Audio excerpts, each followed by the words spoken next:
मानसिक अस्पताल अपने रहस्यमयी और भयानक इतिहास के लिए जाना जाता है। यह अस्पताल 1867 के दशक में बना था और इसे मानसिक रोगियों के उपचार के लिए आधुनिक चिकित्सा संस्थान माना जाता था। लेकिन कुछ वर्षों बाद एक भयानक हादसे ने इस अस्पताल को एक डरावनी जगह में बदल दिया। ये 1985 की बात है, जब डॉक्टर अरुण शर्मा, अस्पताल के प्रमुख चिकित्सक, अपने काम में बेहद माहिर और मरीजों के प्रति दयालु थे। वो न सिर्फ एक बेहतर डॉक्टर थे, बल्कि उन्होंने अस्पताल में कई सुधार भी किए थे। उनका मकसद था कि मरीजों को बेहतर इलाज मिले और वे जल्दी स्वस्थ हो सकें। लेकिन डॉक्टर शर्मा को इस बात का अंदाजा नहीं था कि उनके आसपास कुछ ऐसे लोग भी थे जो उनके सुधार के रास्ते में बाधा बनना चाहते थे। अस्पताल के कुछ कर्मचारी भ्रष्ट थे और वे अस्पताल के संसाधनों का दुरुपयोग कर रहे थे। उन्होंने मरीजों के लिए आने वाली दवाइयों और यहाँ तक उनके जिस्म के जरूरी हिस्सों को गैर कानूनी तरीके से बाजार में बेच रहे थे। डॉक्टर शर्मा ने जब इन गतिविधियों पर गौर किया तो उन्होंने तुरंत कार्रवाई करने का निर्णय लिया। वो इस रैकेट का पर्दाफाश करना चाहते थे ताकि अस्पताल में हो रही साजिश खत्म हो सके। जब डॉक्टर शर्मा ने अपने कलीग और बहुत अच्छे दोस्त डॉक्टर नीरज से इस बारे में बात की तो उन्होंने सुझाव दिया, आपको जरूर ये बात अस्पताल के प्रशासन से कहनी चाहिए। यही एकमात्र तरीका है उनको रोकने का। डॉक्टर शर्मा को यह बात ठीक लगी और उन्होंने उन सब के खिलाफ सबूत इकट्ठा करना शुरू कर दिया। डॉक्टर शर्मा ने अस्पताल प्रशासन को इन भ्रष्ट कर्मचारियों की खबर दी और उनके खिलाफ सख्त कदम उठाने का अनुरोध किया। लेकिन प्रशासन के कुछ लोग भी इस भ्रष्टाचार में शामिल थे। उन्हें डर था कि अगर डॉ शर्मा का यह कदम सफल हो गया तो उनकी भी पोल खुल जाएगी और वो सब भी कानून के शिकंजे में फंस जाएंगे। डॉक्टर शर्मा को जब तक पता चला कि जिन अस्पताल प्रशासन के लोगों से उन्होंने बात की वो सब इसमें शामिल है, तब तक शायद बहुत देर हो चुकी थी। डॉक्टर शर्मा को रास्ते से हटाने के लिए उन भ्रष्ट कर्मचारियों और प्रशासन के कुछ लोगों ने मिलकर एक खेल रचा जो डॉक्टर शर्मा की मौत का खेल था। उन्होंने उस रात इस खूनी खेल को अंजाम देने का निर्णय किया। जब डॉक्टर शर्मा अपने कार्यालय में अकेले अपने काम में व्यस्त थे, उन्होंने अचानक अपने कमरे का दरवाजा जोर से खुलते हुए सुना। उन्होंने मुड़कर देखा, 3 लोग उनके कमरे में घुस आए। उनके हाथों में लोहे की रॉड थी। डॉक्टर शर्मा ने उन्हें पहचानने की कोशिश की, लेकिन उनमें से एक ने आगे बढ़कर उनके सिर पर जोर से वार किया। डॉक्टर शर्मा जमीन पर गिर पड़े। उनके सिर से खून बह रहा था और वे बेहोशी की हालत में थे। उन 3 लोगों ने सभी जरूरी सबूत को इकट्ठा कर लिया ताकि उनका राज किसी को सामने ना आ सके।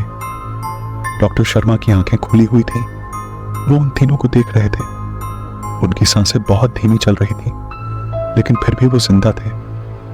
वो 3 लोग डॉक्टर शर्मा को घसीटकर अस्पताल के नीचे खाने में ले गए, जो काफी दिन से बंद था और किसी का वहां आना जाना भी नहीं था, जहां उन लोगों ने पहले से ही एक गड्ढा खोद रखा था।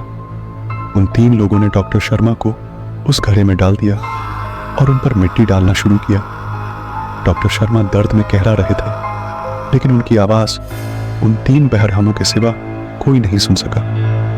डॉक्टर शर्मा के आखिरी शब्द यही थे, मेरी मौत जाया नहीं जाएगी, मैं वापस आऊंगा और तुम में से किसी को नहीं छोड़ूंगा। उन 3 लोगों ने उनको जिंदा दफना कर दिया और साथ ही साथ उनके सारे काले करतूतों के सबूत भी डॉक्टर शर्मा के साथ ही दफन हो गए।